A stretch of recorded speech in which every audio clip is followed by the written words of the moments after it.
fire emoji. Got the fire emoji. He just posted that on YouTube. That is a positive. Fire means good. Hey! We're on. There we are. I can't see myself yet on the thing. I just heard my voice though. What's for the video? Yeah, we should. If you have the YouTube app, you should definitely mute that. So welcome to Higher Life session number 5. If you are just joining now, welcome. If you're watching this in a few months' time, also welcome. But where were you when we were doing it live? And session number 5 is entitled Relationships. I'll introduce myself. I am Jacob. I play guitar for a band called Brightline. So if you're watching on the Brightline channel, then what's up? If you're not, then go and follow Brightline Band. We got some cool music, if I do say so myself. Don't do it. If I do. So why don't we go around and introduce ourselves, starting with Clay. Cool. I'm Clarissa. I am part of the band Amongst Wolves, and I play bass guitar in it. We're a pop rock band. Yes. Amazing. John? Nice one. My name's John. I'm a singer and rapper, part of the band Soulbox. Yeah, you might like it. I don't know. We'll see. Won't we? Go and check it out and you'll find out. But I tell you what, put in the comments if you've not seen this before. Go listen, come back, and then say if you like it or not. There you go. That's a good idea. Yes, and I'm James, 1/3 of OTC, so rapper, singer, producer as well. So yeah. Amazing. Yo, shout out to Darlene and Jaden. What's up? Good to have you here. If you see that anyone's missing, then make sure you text a friend because you don't want to miss out what we are doing today. The format's just changed on YouTube. So now you can see all 4 of us at once. I like that. Very exciting. So last week we looked at the way it changes, the way we see ourselves, the way that we see other people. God is asking us to build healthy relationships with our families, with our friends, with our teachers, with everybody that we meet, and sometimes it's hard work, especially when I first met John, super hard work. But likewise. Actually, no, you were a delight. Thank you. But it's part of being a Christian, relationships is such a crucial thing because part of being a Christian is, having a relationship with God. That's like the core thing. So let me just throw out a question to all of us here. Do you think that relationships, right, with the people around you have changed since you've met Jesus? Yeah, 100%. 100%. Cool. I remember when I became a Christian. So when I became a Christian, I was involved in some lifestyle stuff that I really shouldn't have been involved in. I was a bit of a naughty boy. And basically what happened was when I became a Christian, it affected everything. It affected every area of my life, partly because your priorities change. What you see in relationships and what you value relationships and what you want to get out of them changes. So instead of my priority being, I don't know, money in certain areas or even things like sex in certain areas or this or that all totally changed to my priority in every relationship being my relationship with God above all and how I honor God through that relationship. So I had to cut off all my mates. All my mates were kind of like drug dealers and involved in that kind of thing, and I had to cut all them off. Was that like really hard to do, or was it just like, I'm doing this, end of story? Yeah, man. It was horrible. It was like every friend that I had, because I was involved in that lifestyle. It was like every one of my relationships. I moved cities. I moved to London when I became a Christian because I needed a new start because I saw no way of getting out of the lifestyle I was in. And those relationships weren't good for me. So I had to kind of, get away from those people.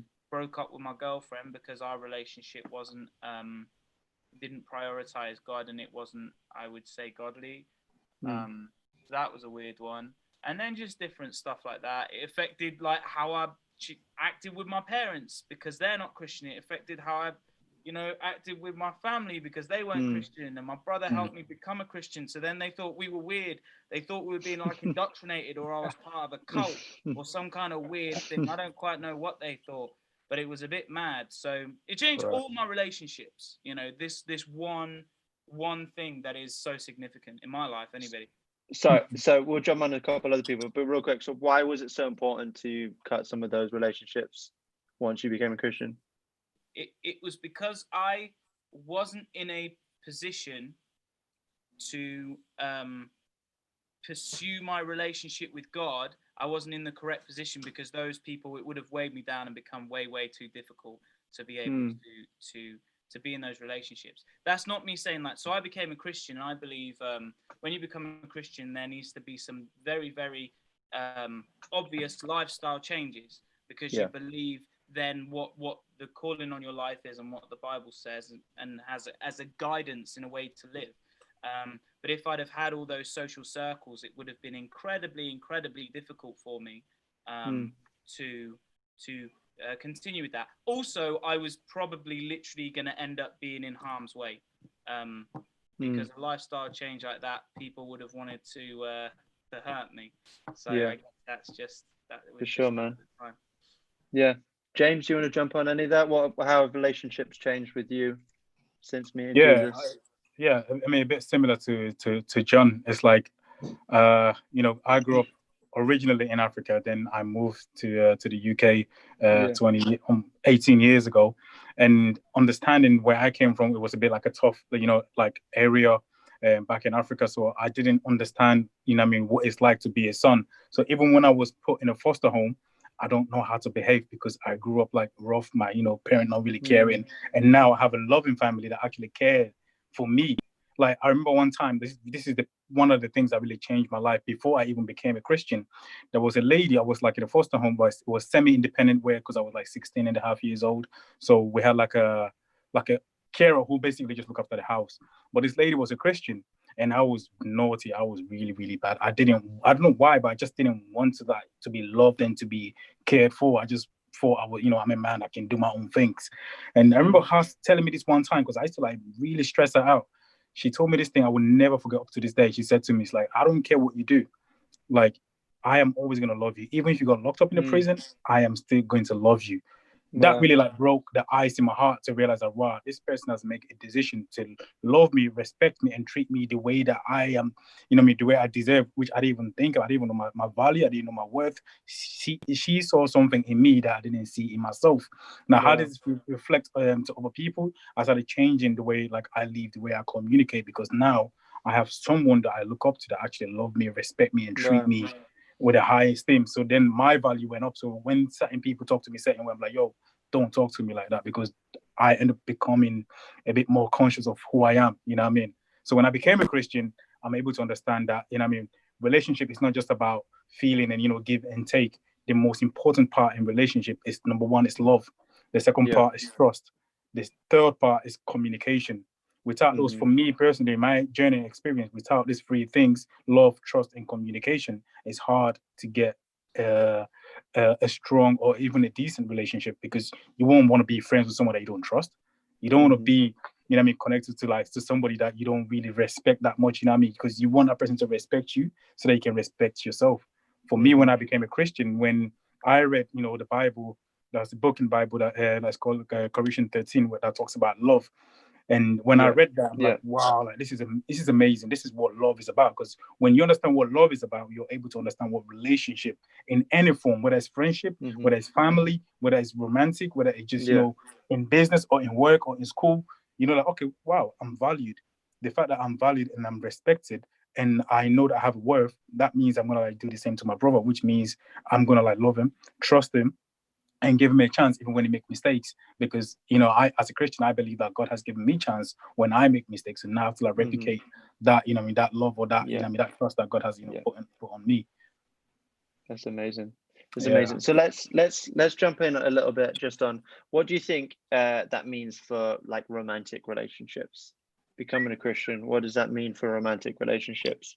Yeah, I mean, obviously, as a youth, I didn't know what relationship, or what the value of relationship or the importance of relationship. So I thought you know what I mean, it was obviously being a young person, I thought it was just, you know, the crazy part, going out on a date and doing all this kind of stuff and maybe doing certain things that we shouldn't be doing. I thought that was a relationship, but then I realized that actually it's deeper than that. I need to like respect this person, I need to like love this person, I need to look out for this person, I need to put this person first and then put myself second, which is hard because in a relationship we tend to put ourselves first and then put anything and anyone else second. And when you put anyone else second, you're going to treat them based on the position that you've put them. If you put someone number one, you're definitely going to treat them better because they are like number one in your life. But if you put them 3 or 4 or 5 down the line, you're not going to care.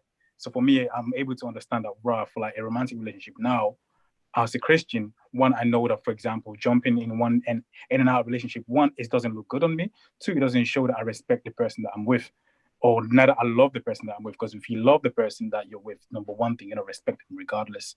You understand? So for me, being a Christian, I'm able to understand that love is so important in any relationship, not just in a romantic or friendly way, but in any relationship. If you genuinely love that person, then there comes the trust, then there comes the communication. Because if you don't communicate with that person, you won't know them, or they won't know you, vice versa. Yeah, that's good. Anyone else want to jump on that? Yeah, totally. What James was saying was awesome. I think for me, a massive part of it is choosing to serve the other person. I think God does that for us so well. The Bible talks about it a lot when Jesus came down to earth, that actually Jesus came to serve us. I was reading the other day about there's a Bible story that Jesus starts washing the feet of his disciples, of his friends that followed him. And like at the time, that was what the servants would do, the lowest would do for people with status. And yet Jesus, who the disciples called their rabbi, their teacher, and their Lord and Savior, he was doing that for them, and he was like serving in the most incredible way. And I think that's how Jesus wants us to serve other people. Not necessarily washing each other's feet, because that's kind of disgusting, but serving one another, friends and family, and your spouse as well. Always being there to go lower than what you think your status is. And just loving someone by serving them. So yeah. That's so good. I think something that I've really struggled with this whole idea of God and relationships, which I still struggle with now and I haven't really gotten right, is this idea of like you're supposed to prioritize God in a relationship, but then at the same time you're supposed to put your partner or your wife or I'm not married, but then you're also like supposed to put them first. That's just is a really hard dynamic that I've definitely gotten wrong before. Do you know what I mean? That idea of you've got to put God first, but then also you've got to put your partner first. Yeah. It's a hard one that I've never really understood. I'd like it if one of you guys. I can elaborate on that. Like when I just became a Christian, like that's one thing when I like stumbled across, I found really difficult. I'm like where Jesus was speaking in the Bible, saying like, if you love, your mother or your father or your son or your daughter more than me, then you're not worthy of me. I was like, it's so deep, you know what I mean? I'm like, I love my daughter. Like, I would do anything for my daughter. But then when I kept reading, I understand that even though I love my daughter so much, there is so many things that I can't do for my daughter. You know what I mean? Only Jesus can do that. There's so many things that, the fact that she's in my life, she's a gift from him. You understand? So who am I to say that I can love her better than the one that actually created her? The one that actually made her fearfully and wonderfully. When I was able to understand that, I'm able to like sit back. I can see, cool. I can see why. Because when it comes to protection, God is one that's protecting her more than me. I can be there physically, but I can't be there when, I can't be there physically 24/7. You understand? But God is with her 24/7. That's what I believe. You understand? So I'm able to understand, wow, like, okay, my priority has changed. I'm same like John, I'm not married yet, but when I do get married, my order is not going to change. My order is definitely God, like Jesus, number one. My wife will become number 2. My daughter will become number 3. The reason why my daughter or my son will become number 3 is because when I'm going to train them so that they get older, so they can be independent, so that they can get married, and then they can have their own orders. So when they move out, what I'm going to have is God and my wife. My daughter will have, his own life. His or her own life to like, to live where I know for sure like God will be number one in her life, and then she will have, you know, her partner, you know, as the most important person in her life as well, because of the way that she has seen my life, you know, as a father. That, I mean, God is number one in my life. My wife will become number two. My daughter or my son will be number three. And I think I'm able to understand that because of what I can do and what God can do, because God can do far greater than I can do. Even though I love my mom and I love my daughter so much, that it's only so much things I can do. Like I can't prevent them from, Lord forbid, from any illness, but God can. I can't heal them from certain situations, but God can restore and heal them. You understand? So that's why I give him all the glory and I put him number one. Yeah, that's good. It's good. Does that make any sense to you, John? If you don't, Sorry, mate. I said, does that make sense to you now? What I just said. Yeah. Regarding all this, So, and I think a big thing is, you know, is what we always come back to in our faith is the Mark 12:30. Love God with all your heart, with all your mind, all, you know, with everything you have, and then love your neighbor as yourself. Who is your neighbor? Your neighbor's not just the person who lives. If you live at number 11, it's not the person who lives next door to you. It's literally anybody who's around you. And like, how crazy is that? That literally we're supposed to love everybody around us. And that's so that obviously needs to feed into our relationships. Every single, you know, person that we meet, every single relationship that we have, whether they're your best friend or whether they're just that person who sits in the corner of the classroom that you know their name but you never speak to them. We're supposed to love our neighbor. We're supposed to love them. How do we continue to put them first? How do we continue to treat them with kindness, treat them with respect, the people around us? So let's jump on to, you know, the most important relationship in our lives that we've been talking about, you know, God. Like what does your relationship with God mean to you? You know, from a perspective of now, but also what does it mean to you that now that you have a relationship, because once upon a time in your life you didn't have a relationship. Yeah, I mean, I'll step in if from that for a second.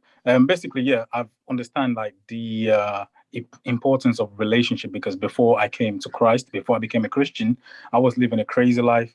By the time I was like 19 years old, I've had a child already. I was never matured enough at the time. And by the time I'm 24, I've got like 2 kids. You understand? Because of I did not understand what relationship was really about, because I thought relationship is literally just being together and doing whatever you want without any other or organization. But when I came to Christ, I understand, wow, the importance of relationship, the importance of like loving and caring. It's not just about, you know, having a child there, but it's like loving and caring and providing and protecting. And then when I look at how, for me personally, how God has protected me, has provided for me, I'm like able to like, wow, I need to slow down and listen to his words. Because if Jesus said, if you love me, do as I've asked you to do. He didn't say that to like control me. He says that to protect me, because without him, I was doing whatever I want and I was ending up in trouble. So when I came to him and I started listening, I started following him, I'm like, wow, I can see. And not only me can see, people who don't even know that I'm a Christian, they can see something different. They're like, oh, bro, like, you're not the same person 2 years ago. What's going on? That lead them to me explaining to them, like, for me, I said, listen, I've been down that road. I've made my mistakes, and I believe that Jesus is the one that has restored me and given me a chance. Of that relationship that I have with Jesus, you know what I mean? I have that Father that will never leave me, never forsake me. He will never disown me. He will always love me. Once I understand that, I'm able to pass that same love that I've received from Jesus to my daughter, to my neighbors, to my brothers, to my sisters, to my family. You understand? Because of the love and the relationship that I have comes from a good place. Because you can only duplicate what you have. You can't give what you don't have. You understand? So I'm able to understand basically that from a Christian point of view now, the importance and the quality of a relationship. Yeah, for sure. And what about the other 2 guys? What does a relationship with God mean to you guys? Go on, Clarissa. It's interesting because I feel like a lot of people see God as like this man in the sky, and he just tells you commands and you have to, you know, rules and you have to do it, and it's like, you know, he decides your fate and all this kind of stuff. And actually, when like growing up and understanding actually what it means to have a relationship with God, it was just this incredible journey of figuring out that, I mean, similar to what James was saying, of this kind of father-like relationship, but not necessarily like a father on earth, because dad on earth can be very imperfect. But actually, God shows, God is the ultimate Father. He shows this incredible love and care for me, and He wants to be in communication with me. He wants to, he wants me to get to know Him more and more. And so practically, that looked like getting to know Him in terms of praying with God, reading the Bible, and being with other Christians and talking about faith like now. And I think, spending time alone with God has been an incredible way of growing that relationship and understanding more and more who God is, and understanding this God that cares for me so deeply and is always with me, like constantly wanting the best for me, constantly guiding me, helping me through life. So it's an incredible thing to actually think about having a relationship with God, and it's like nothing else I can compare it to. Yeah, 100%. It's so good. And I think that's why we're doing these higher life sessions, is because we want you who's watching, this is an opportunity for you to be able to build your relationship with God. And John, if there's people who stumble across this video, people are watching right now who don't have a relationship with God, how can they do that? The way they can do that, I mean, it's a funny one. People always feel like it's this gigantic, huge step, but it's simply just inviting God into your life and saying sorry for the wrong stuff we've done. We believe right at the beginning, like, the world was made perfect and amazing. In fact, when God made the world, He says the very last thing He made was us, right? And He said that He looked at us and basically went, "Well, that is brilliant. Look at that. Love the look at that." I mean, despite the fact we look at us, our four faces on here, I wouldn't say that God does. And we're like the apple of His eye, right? It says He created everything, which means you look at the stars and that, which is what we get amazed at. And then the thing that He's most amazed with is us. And He made us to be in relationship with Him. But God is loads of things. God is life. God is love. Just to name two things that God is. But what ended up happening was humanity basically rebelled against God, went against God. God basically gave us a format to live our lives. And we kind of rebelled against that. We stuck our middle finger up and said, God, we're going to do our own thing. And then what happens when you go against life and love? What's the opposite of life, everybody? Oh, Death. What's the opposite of love, everybody? Hate. It's weird not doing it. But those things came into the world, and we separated with that relationship with God, and we could no longer get it anymore, because God is life and love and all these things that is perfection and beauty and insanely amazingness, which is what I've just decided to call it. And we were out in that relationship with Him, but God wasn't happy with that. God loves us so much, right? So we believe God came down to earth in the form of a man, and He created the most incredible rescue plan to get us back in that relationship with God again. Came down to earth in the form of a man, which name is Jesus. And we believe He did nothing wrong. That's significant because He got killed, right? People around Him killed Him. And He didn't deserve that punishment. Actually, for the wrong stuff we get, wrong stuff we do, we deserve death. Jesus, when He was on earth, didn't deserve that death, but He died, which was significant. 3 days later, He came back to life again. That was significant because He took the wrong stuff we've done upon that cross. 3 days later, came back to life, conquered over that, so that now if any one of us want to, we can gain that relationship with God again. And all we need to do is simply say, God, my boy, my dad, up in heaven, I am sorry for the wrong stuff I've done. I've messed up. I done that when I was in a room by myself when I was like 17, 18 years old, and I've never looked back. I said, God, I'm sorry. I'm sorry for the wrong stuff I've done. I believe then you are forgiven of that wrong stuff, and that relationship that was broken, that we fell out of all the way back at the beginning, we get to now have access to that relationship again. So if you want to try and start that relationship with God for the first time today, all you need to do is, if you're watching this, go, God, I'm sorry for that wrong stuff I've done. I'm messed up, and I want to follow the plan you've got for me. And I believe God will speak to you. I believe you can start getting involved in that plan that God's got for you today. And one way of doing it is coming to these kind of things, getting linked in with your local churches, or just simply reading your Bible or chatting to God. And chatting to God. You can literally download the Bible on the App Store. Just type in Bible, download, and it comes up, and you can just start reading it. And I believe God will chat to you, you know. So, and also, there's this weird thing. Sorry, I'm going on a weird rant now. Go ahead. There's this weird thing that people decide, right? The only way that I could possibly come into a relationship with God is I'll wait a little while until I get my life sorted. Oh, I know. Don't worry. I'll get my life sorted first. I can't go to God with all my, because I was an addict. I can't go to God with my addiction. Goodness me. I need to sort my addiction out before I go to God. That is the most flawed thought process you can ever have. And if you wait to be perfect before going into a relationship with God, you will never go into a relationship with God, because there was only one perfect person who ever lived, which was God himself when he came down to earth. There's an expectation there, or a thing you're putting on yourself that you can never actually grasp or get to that level. So what you need to do is right now, go say, God, I'm sorry. I want to follow the plan you got for my life, and start that journey off today. That's how you do it. Sorry, it was a deep question, Jay. There was a deep response. No, for sure. And that's why we do this. And if that's something that you're doing right now, if that's something that you're watching this video in 2 weeks, you're watching this video in 6 months' time, then make sure you go back to Brightline's channel, Amongst Wolves channel, Soulbox, OTC's channel, and watch all of the Higher Life sessions, because we'd love to take you on that journey. And that But that brings us to the end of our session. Thank you so much for joining us. Thanks for hanging out. You've been great. Thanks to these guys who, Hey L Unicorn. Hey, please come back to Cardiff. Once this lockdown crazy stuff happens, and hopefully we're back to Cardiff. Maybe we'll do a higher tour. Maybe we'll do some sick gigs, right, guys? Yeah, hopefully. Would love that. We would love to do gigs again. Anyways, next week we're going to be talking about adventure, because that's what a relationship with God is, an adventure. It's not just one decision, God, be in my life, end of story. No. It's an adventure with God. It's a day-to-day thing.